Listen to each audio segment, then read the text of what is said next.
আমি বহুত বেছি নহ'লেও মোটামুটি 15 পৰা 30,000 ভোটৰ মাৰ্জিনত আমি জিকাৰ সম্ভাৱনাটো আজিও আছে। আমি আশাবাদী যে কোকৰাঝাৰ নিশ্চয় আমি জয় হ'ব পাৰিম। আদিবাসী ভোট 3.5 লাখ আছে, তাত গণ আছে, আদিবাসী অৰাও আছে আৰু থাৰু যিখিনি বা গণ হেৰি ভিতৰত আমিতো যিখিনি ভোটিং হৈছে বা কোৱা মতে প্ৰায় 60%। এক্সিট পলটো টিভি মিডিয়াৰ মানুহবিলাকে নিজৰ ফেভাৰৰ পাৰ্টিৰ সম্পৰ্কে কথা কোৱাটো আমি দেখিবলৈ পাইছোঁ।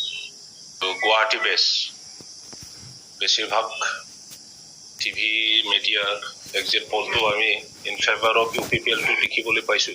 এক্সিট পলটো যিটো দিলে ৰাইজৰ লগত কোনো আলোচনা নকৰি ভিতৰত কি হৈছে এইটো ইনভেষ্টিগেট নকৰি তেখেতসকলে কাক বা ফেভাৰ কৰি পেলাই সাইকোলজিকেল ৱাৰ কৰিছে আৰু PPFক আমাক ডাউন কৰিবৰ কাৰণে মানে সাইকোলজিকেলি ডাউন কৰিবৰ কাৰণে এই এক্সিট পলটো দিয়া বুলি আমি চিন্তা কৰিব পাৰিছোঁ।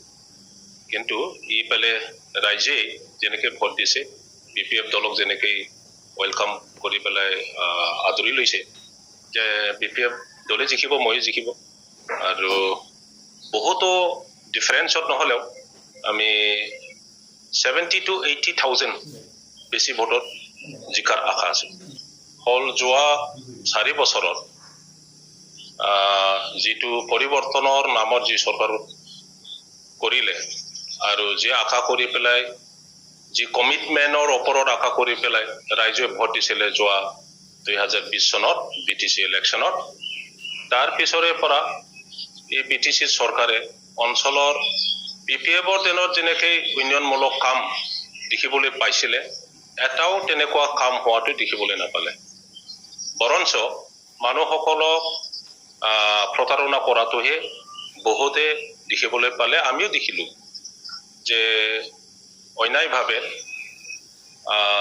ফৰেষ্টৰ এনক্ৰচ কৰিছে বুলি ঘৰ বাৰী জ্বলাই পেলাই ভাঙাই পেলাই JCB লগাই পেলাই এভিকশ্যন কৰাটো আমি দেখিবলৈ পাইছোঁ। এই 4 বছৰত BTC অঞ্চলত এটাও এপইণ্টমেণ্ট নহ'ল, চৌকীদাৰৰ এপইণ্টমেণ্টো নহ'ল। বৰঞ্চ অসমত 1 লাখ বছৰত 1 লাখ চাকৰি দিয়াৰ কথা কৈ পেলাই চৰকাৰ গঠন কৰিছিলে তেখেতসকলে, কিন্তু আনফৰ্চুনেটলি 4 বছৰত এটা বৃহৎ অঞ্চলত এই 4টা ডিষ্ট্ৰিক্টত যদি এটাও এপইণ্টমেণ্ট নহয় তেতিয়াহ'লে ইয়াৰ শিক্ষিত ল'ৰা ছোৱালীৰ ভৱিষ্যত একদম অন্ধকাৰ হৈ গৈছে। ইয়াত ইউনিভাৰ্চিটি আছে, ইয়াত বহুতো কলেজেছ আছে, ইয়াত ইঞ্জিনিয়াৰিং কলেজ আছে, মেডিকেল কলেজ আছে, CIT আছে। ইয়াৰ ছাত্ৰ ছাত্ৰীয়ে নিজৰ ভৱিষ্যতটো অন্ধকাৰ দেখিবলৈ পাইছে। ইয়াৰ কাৰণে কৰি থকা ল'ৰা ছোৱালীবোৰে UPPLক ভোট দিয়া নাই। এইটোৱে হাৰাৰ মূল কাৰণ। আমি নেশ্যনেল লেভেলত কোনটো ষ্টেটত কেনেকুৱা ৰাজনীতি হৈছে এইবোৰ গতিটো আমিতো গম নাপাওঁ। আমি আমাৰ সমষ্টিৰ ওপৰতে ব্যস্ত হৈ আছোঁ।